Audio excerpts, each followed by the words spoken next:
0 to 60, I think the timing on the, that wasn't a full 0 to 60, but I think the timing on this bike for 0 to 60 is right around 4 seconds. I'm not too sure, but I think it's right around 4 seconds. But all in all, guys, this bike, I got it for stupid cheap. You can just get some of these for cheap still.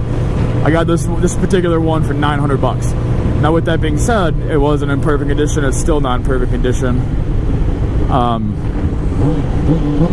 But it runs nice. The carburetor is not perfect by any stretch of the road. But you just kind of, it was my first bike too. It was a 600 and it's carbureted, like I said, so it's not gonna kill me like the newer fuel injected ones might. So yeah, what I was saying with that pretty much, my buddy has an 01 Gixxer 600, also his first bike. But with that, it is quicker. It's fuel injected and it's just tuned different, I bet. And just the little bit of throttle that thing will take off, where this one you got to kind of lay into it a little bit. But with all that being said, I'm pretty freaking cold. I didn't bring my gloves. I wasn't thinking. This is my first time. I just got all this mic set up and everything on this helmet. I don't know why I didn't bring my gloves, but I'm kind of regretting it because it's 40 degrees out right now. It's a little chilly on my hands. Well, that's all right. We'll do.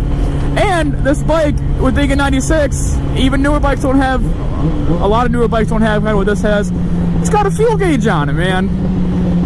And the fuel gauge works.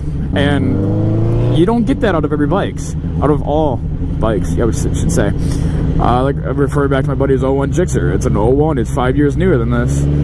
That thing still don't have, it still doesn't have a fuel gauge on it. It's got a fuel light, but this thing's got a fuel gauge. Now, does that matter too much on a motorcycle?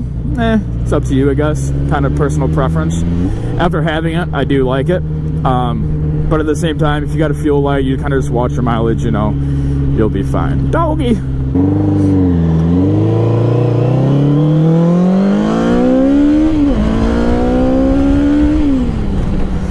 So yeah, so anyway guys, like I said, it's a 1996 Katana 600. I've said it 30 times now. We all see it's got just the basic, everything is stock on it, pretty much. Don't even think anything is really not stock on it, in the exception of the paint. Still got the turn signals, and this is where I was talking about where it dropped. Kind of was my fault, but that's alright, we'll get into that another story. But the turn signal here broke, and then there's just a tiny little bit of chippage right down here. But it's what it is.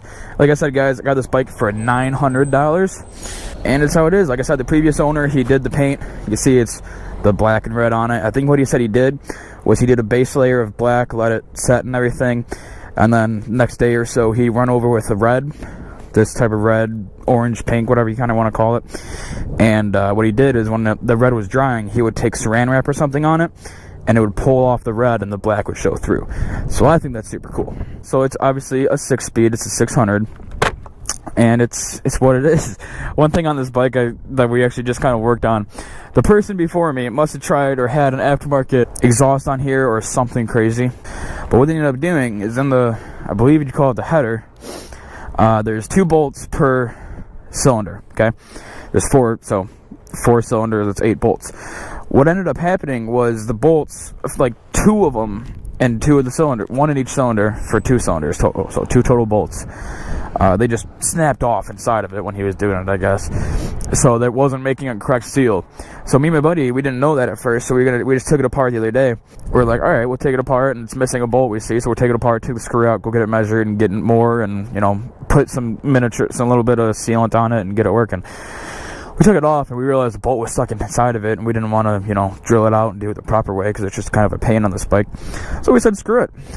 We just covered it in RTV and sent it. And now it's running pretty nice. The exhaust isn't crazy. It used to be rattling and everything crazy. Alright, now here's the thing with this bike. The only really issue I got with it, right?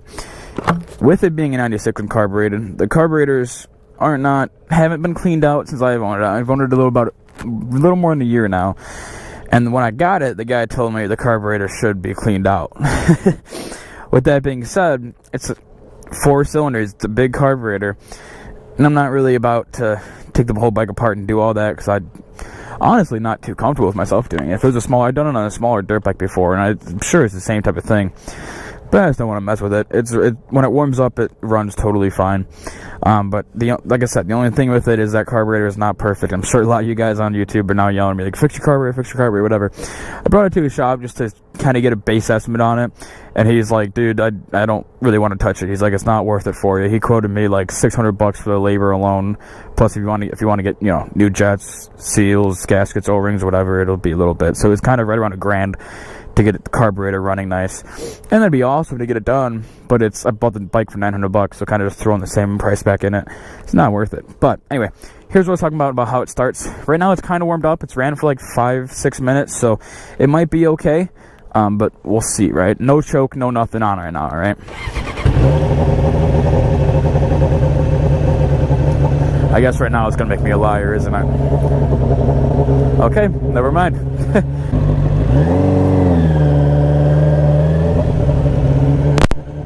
No, God!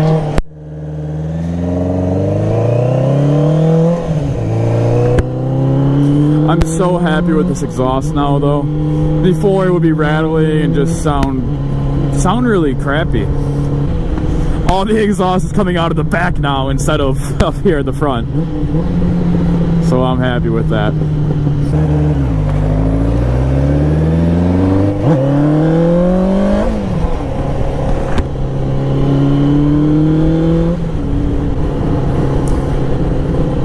Oh, he's coming. Oh, damn. What's up, dude? Should I touch it?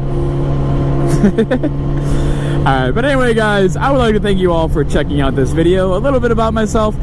I am 20 years old, living near Chicago in Illinois. I've been riding for about a little more of a year now. I've had my license since 2017. Got this bike in March of 2018. So actually, I guess it's almost exactly a year I've been officially riding.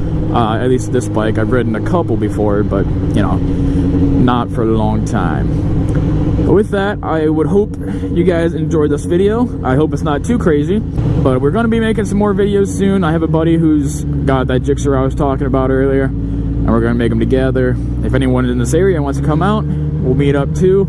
I think I'm going to try to go to some different of the test riding tunes that Yamaha puts on from the Yamaha truck. I did one of those before. That was fun. Rode an R6. And if you guys at all like any of this video, I hope you guys would please press the like button, subscribe, and potentially turn on those notifications for me. Thank you guys very much for watching. I'm MotoGun Mini, and I'll see you next time. Goodbye.